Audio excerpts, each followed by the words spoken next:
આજે અમે સંત શ્રી તપસી બાપુના આશ્રમ પર આવેલા છે અને આજે અમે એક એવા ફળ વિશે વાત કરીશું જે તમે નાનપણમાં ખૂબ ખાધેલા છે અને અત્યારે આ ફળ કોઈ ખાતું નથી.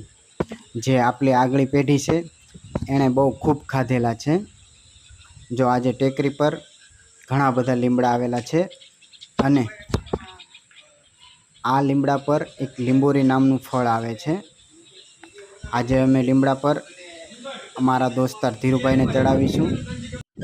જે ધીરુભાઈ લીમડા પરથી અમને લીંબોળી આંબી દેશે, જે નાના નાના ફળ હોય છે.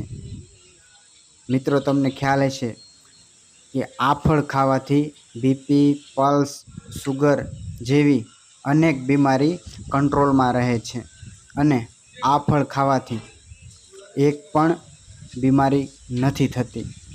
મિત્રો, આ ફળ છે તે જૂન મહિનામાં ખૂબ પુષ્કળ પ્રમાણમાં આવે છે અને આ ફળ આપણા વડવાઓ બહુ ખૂબ ખાતા.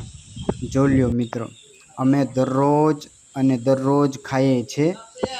જે આ ફળ બહુ ખૂબ આપણા શરીર માટે ઉપયોગકારક છે. આ ફળ ખાવાથી કોઈ પણ પ્રકારની બીમારી નથી થતી. તો મિત્રો, તમારા આજુબાજુમાં લીમડો હોય તો આ ફળ જરૂર ને જરૂર ખાજો. જય હિન્દ, જય ભારત.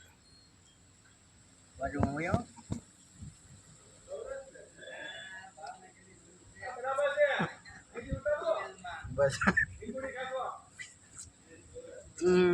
બસ બસ.